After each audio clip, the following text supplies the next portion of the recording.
Palavra de Fato está de volta. Agora eu quero compartilhar com você a mensagem desse dia. O texto bíblico que nós vamos ler e que dará fundamento para o tema que hoje nós queremos trabalhar com você é do Evangelho de Lucas, capítulo 16. Nós leremos do primeiro verso ao verso 14. Lembrando você, nós estamos numa série de mensagens baseada nas parábolas de Jesus. É impressionante como as parábolas de Jesus têm preciosas lições a nos ensinar. E nós temos convidado você a fazer conosco essa jornada, olhando as parábolas de Jesus e percebendo a vontade do reino de Deus para a nossa vida. Então, quero ler com você. Evangelho de Lucas, capítulo 16, do verso 1 a 14, diz assim: Jesus disse aos seus discípulos: o administrador de um homem rico foi acusado de estar desperdiçando os seus bens. Então ele o chamou e lhe perguntou: que é isso que estou ouvindo a seu respeito? Preste contas da sua administração, porque você não pode continuar sendo administrador. O administrador disse a si mesmo: meu senhor está me despedindo, que farei? Para cavar não tenho força e tenho vergonha de mendigar. Já sei o que eu vou fazer para que, quando perder o meu emprego aqui, as pessoas me recebam em suas casas. Então chamou cada um dos seus devedores do seu senhor, perguntou ao primeiro: quanto você deve ao meu senhor? 100 potes de azeite, respondeu ele. O administrador lhe disse: tome a sua conta, sente-se depressa, escreva 50. A seguir ele perguntou ao segundo: e você, quanto deve? 100 tonéis de trigo, respondeu ele. Ele lhe disse: tome a sua conta, escreva 80. O Senhor elogiou o administrador desonesto, porque agiu astutamente, pois os filhos deste mundo são mais astutos no trato entre si do que os filhos da luz. Por isso, eu lhes digo, usem a riqueza deste mundo ímpio para ganhar amigos, de forma que, quando ela acabar, estes os recebam nas moradas eternas. Quem é fiel no pouco, também é fiel no muito, e quem é desonesto no pouco, também é desonesto no muito. Assim, se vocês não forem dignos de confiança em lidar com as riquezas deste mundo ímpio, quem lhes confiará as verdadeiras riquezas? E se vocês não forem dignos de confiança em relação ao que é dos outros, quem lhes dará o que é de vocês? Nenhum servo pode servir a dois senhores, pois odiará um e amará o outro, ou se dedicará a um e desprezará o outro. Vocês não podem servir a Deus e ao dinheiro. Os fariseus, que amavam o dinheiro, ouviam tudo isso e zombavam de Jesus. Primeiro destaque que eu quero dar nesta parábola que nós acabamos de ler é ao fato de que Jesus menciona dois grupos de pessoas diferentes. Jesus, no versículo 8, faz menção aos filhos deste mundo e faz menção aos filhos da luz. Apenas para efeito de introdução, eu gostaria de repetir algumas coisas que já afirmamos e já compartilhamos com você no sábado anterior. Porque é preciso discriminarmos a diferença entre os filhos deste mundo e os filhos da luz. Quem são eles? Quem são essas pessoas que Jesus menciona nesta parábola? Primeiramente, vamos identificar os filhos da luz. A Bíblia vai dizer para nós, na carta do apóstolo Paulo, a primeira carta do apóstolo Paulo aos Tessalonicenses, no capítulo 5, versículo 5, o seguinte: preste atenção o que esse texto bíblico diz. Vocês todos são filhos da luz, filhos do dia. Não somos da noite nem das trevas. Então, observe, Paulo, se dirigindo a uma comunidade de cristãos, a uma comunidade de discípulos, que estava na cidade de Tessalônica, se refere a eles como os filhos da luz. Ou seja, os filhos da luz são aqueles que conheceram Deus, entregaram suas vidas a Cristo e tornaram seus seguidores e vivem para a glória dele. Então, os filhos da luz, em síntese, são os filhos de Deus, os discípulos de Jesus. Mas Jesus fez menção também aos filhos deste mundo. Quem são os filhos deste mundo? Os filhos deste mundo são todas as pessoas cujo caráter, cujo estilo de vida são orientados pelos padrões mundanos. O mundo a que Jesus aqui se refere não é o mesmo mundo que João se referiu em João 3,16, quando disse que Deus amou o mundo de tal maneira que deu o seu Filho unigênito. O mundo que Jesus se refere aqui é um sistema corrompido pelo pecado, que conspira contra tudo o que é de Deus. E nesse mundo, esse sistema corrompido pelo pecado, ele tem um padrão de mentalidade, ele tem um estilo de vida que lhe é próprio. E quem vai falar sobre esse padrão, essa mentalidade mundana, de uma forma bem objetiva, é João, um dos discípulos de Jesus, na sua primeira carta, no capítulo 2, versículo 15 e 16. João disse o seguinte: não amem o mundo nem o que nele há. Se alguém amar o mundo, o amor do Pai não está nele. Então, João está deixando claro que há um mundo, e aqui ele se refere a esse sistema mundano corrompido pelo pecado, que não pertence a Deus. Aliás, ele disse que os discípulos de Jesus não amam este mundo. E aí vem o versículo 16, quando ele diz assim: pois tudo o que há no mundo, e ele vai relacionar o que há no mundo, a cobiça da carne, a cobiça dos olhos e a ostentação dos bens, não provém do Pai, mas do mundo. Então, observe, qual é o padrão de mentalidade mundano? Qual é o estilo de vida mundano?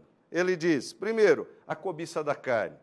Ou seja, aqueles que são os filhos deste mundo, eles são dirigidos, orientados pelos seus apetites pecaminosos, os seus desejos carnais.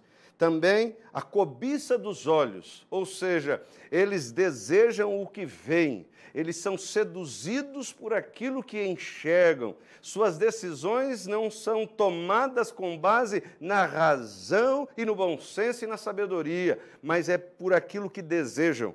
E diz também que é a ostentação dos bens, ou seja, mera vaidade, orgulho, prepotência, características desse mundo. Então, Jesus aqui então apresenta os filhos da luz e os filhos deste mundo. O segundo destaque que eu quero dar é que Jesus, no versículo 8, vai fazer uma diferenciação entre os filhos deste mundo e os filhos da luz. Jesus vai dizer no versículo 8 da parábola que lemos que os filhos deste mundo são mais astutos do que os filhos da luz. Quando Jesus se refere aos filhos deste mundo como sendo mais astutos que os filhos da luz, ele não está fazendo um elogio. Quando Jesus os chama de astutos, ele não está aqui colocando-os numa posição superior aos filhos da luz, obviamente, porque astuto significa uma pessoa que é ardilosa. Astuta é uma pessoa com uma grande habilidade para fazer o mal. Astuta é uma pessoa que tem facilidade, ela tem uma habilidade para enganar o outro. O astuto é aquela pessoa estrategista, sagaz, maquiavélica. Jesus está dizendo que assim são os filhos deste mundo, astutos. No entanto, a Bíblia vai dizer que melhor do que ser astuto é ser sábio.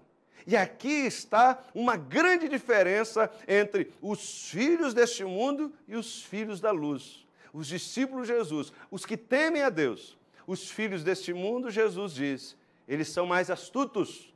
Só que os filhos da luz têm uma vantagem. Eles podem ser mais sábios. A Bíblia diz assim, Eclesiastes, capítulo 2, versículo 13. Preste atenção nessa palavra de Salomão. Ele disse: então vi eu que a sabedoria é mais excelente do que a estultícia. Estultícia, sinônimo de astúcia. Quando a luz é mais excelente do que as trevas. Curiosamente, Salomão, ao escrever Eclesiastes, está aqui comungando com aquilo que Jesus estava dizendo na parábola. Ele disse que a sabedoria é muito mais excelente, é muito mais preciosa do que a astúcia. E aí ele usa as figuras que Jesus também vai usar. Ele diz que a luz é mais excelente do que as trevas. Ou seja, melhor do que ser astuto é ser sábio. Mas eu gostaria de chamar você para olhar essa parábola e perceber as características da astúcia dos filhos deste mundo. Talvez você, ao invés de se identificar ou se assemelhar à sabedoria dos filhos da luz, talvez suas atitudes são muito parecidas com o personagem que Jesus explora nessa parábola. O personagem dessa parábola vai deixar-nos claro quais são as atitudes desse caráter astuto dos filhos deste mundo. No sábado passado, nós compartilhamos com você a primeira característica da astúcia dos filhos deste mundo. Nós aprendemos que, em primeiro lugar, os filhos deste mundo são astutos na desonestidade. Hoje eu quero continuar essa palavra e nós vamos aprender que, à luz dessa parábola que Jesus contou, os filhos deste mundo são astutos na construção das suas relações. Os filhos deste mundo, preste atenção nisso, os filhos deste mundo são astutos na construção das suas relações ou dos seus relacionamentos. Na parábola, Jesus menciona o administrador de uma fazenda. Ele estava fraudando o seu senhor. Ele estava provavelmente desviando recursos. Mas não existe astúcia tão perfeita que não possa ser descoberta. O senhor deste homem descobriu, ouviu falar, havia indícios de que ele estava lhe fraudando. Então, este senhor chama esse administrador e diz: olha, estou sabendo que você tem me fraudado, e eu não posso mais mantê-lo como meu administrador. A confiança rompeu-se. Aí, então, a impressão que se tem é de que ele tem uma espécie de tempo. É como se ele fosse agora cumprir um prazo de serviço até que ele fosse definitivamente dispensado. Sabe o que ele faz? Ele começa, então, a fazer o seguinte raciocínio: ora, eu vou perder o meu emprego. Depois de muitos anos fazendo um trabalho de administração, ele estava totalmente desacostumado de serviço braçal, então ele diz assim: ora, cavar eu não posso, eu não tenho força para isso. Mendigar, eu também não tenho coragem. Então, o que eu vou fazer? Ele chega à seguinte conclusão. Ele chega à conclusão de que vai precisar da ajuda de pessoas. Mas olha o que aconteceu. Ele descobre que não tinha amigos. Fora daquela fazenda onde ele morava, ele era um servo, ele era um escravo, ele não tinha amigos. Essa é a característica de pessoas que vivem orientadas por padrões mundanos. São pessoas que tornaram-se escravas do trabalho, tornaram-se escravas das suas ambições. São pessoas que estão tão ocupadas consigo mesmo, com seus sonhos, com suas metas, com seus objetivos, que eles não têm tempo para construir amizades, não têm tempo para construir relacionamentos afetivos. É o que acontece com este homem da parábola. Ele descobre que do lado de fora daquele lugar não tem ninguém que pudesse socorrê-lo. Bom, mas agora ele precisa fazer amigos porque ele vai precisar de ajuda. E sabe o que ele faz? Ele não vai construir relações com base em princípios de relações saudáveis, não. ele então chama os devedores do seu senhor.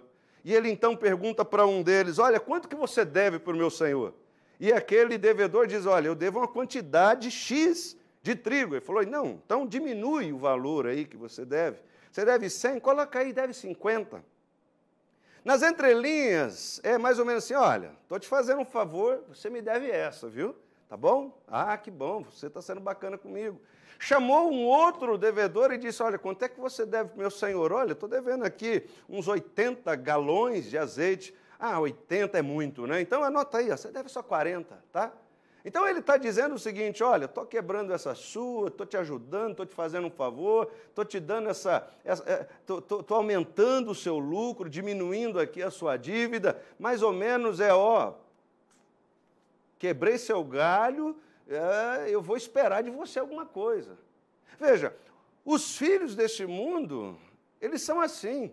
Eles, por terem essa mentalidade mundana, eles vão ser astutos na sua forma de fazer amigos, construir relações, porque eles já descobriram uma coisa importante também, eles descobriram que o dinheiro tem o poder de seduzir pessoas. Sabe o que esse administrador está fazendo?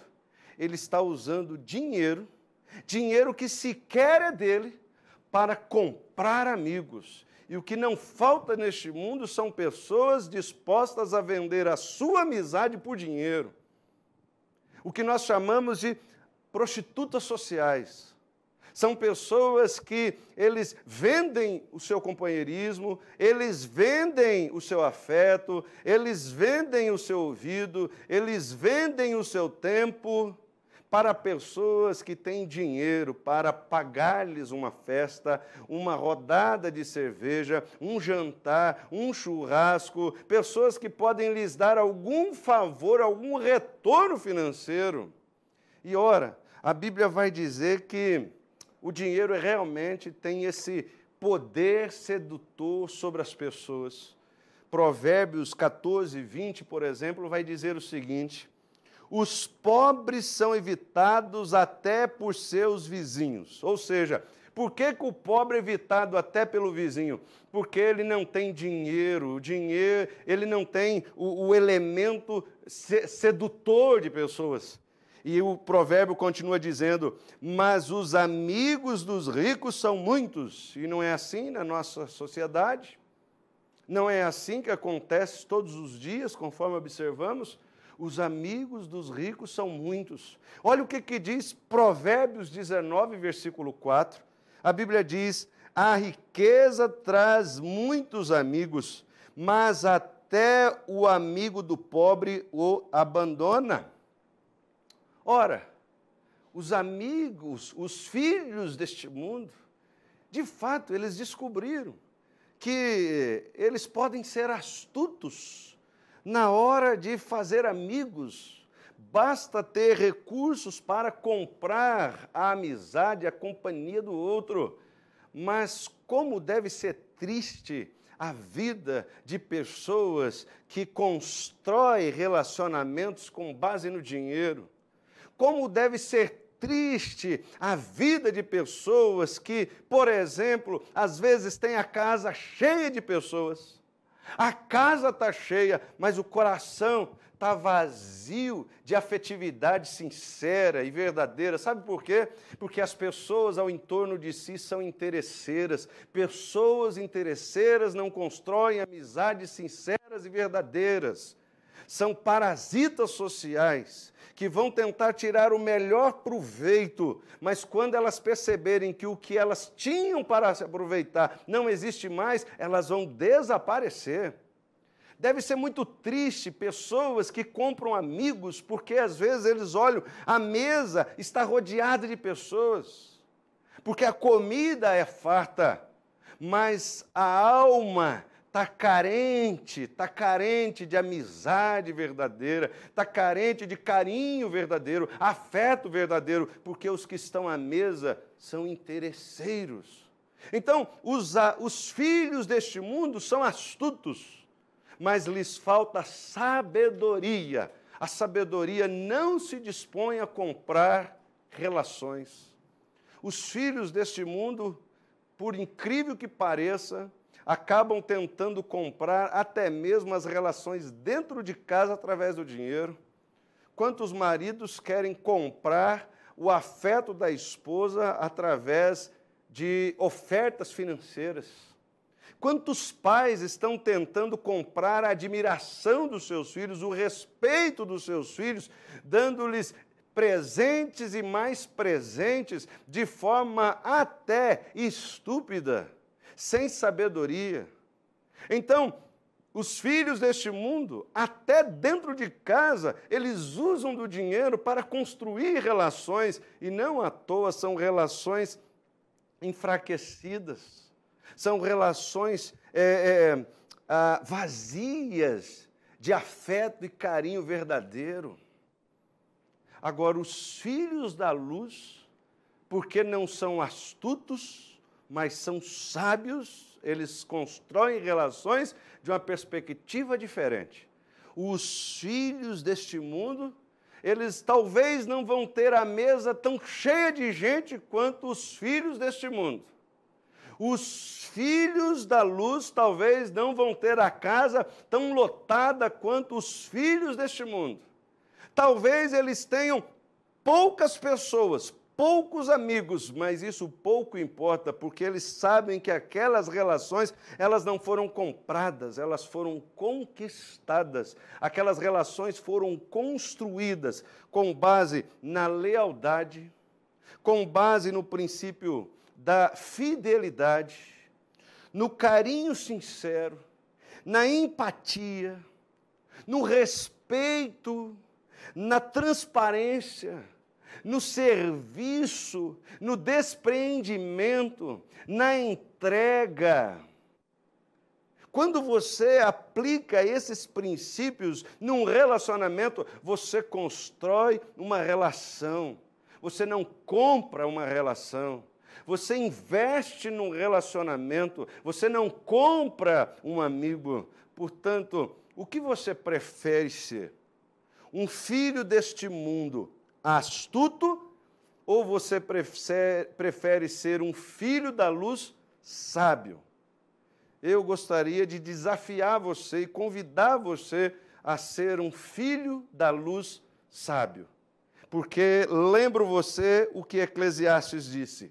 Vamos lembrar? Eclesiastes, capítulo 2, versículo 13, a Bíblia disse: então vi que a sabedoria é mais excelente do que a estultícia ou a astúcia, quanto a luz é mais excelente do que as trevas. Portanto, se você quer ser um filho da luz, você precisa daquele que é a luz. Jesus disse: eu sou a luz do mundo.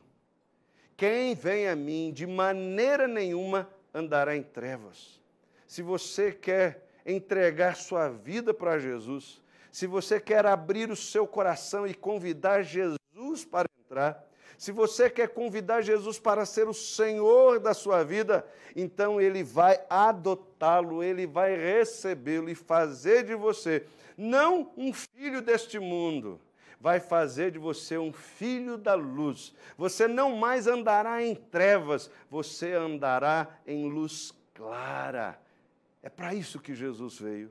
Veio para nos tirar das trevas e nos transportar para o reino da sua luz. Por isso, eu espero que essa palavra, de alguma forma, tenha sido bênção para o seu coração. Nós vamos para um rápido intervalo e daqui a pouquinho a gente volta para o nosso momento de oração. Palavra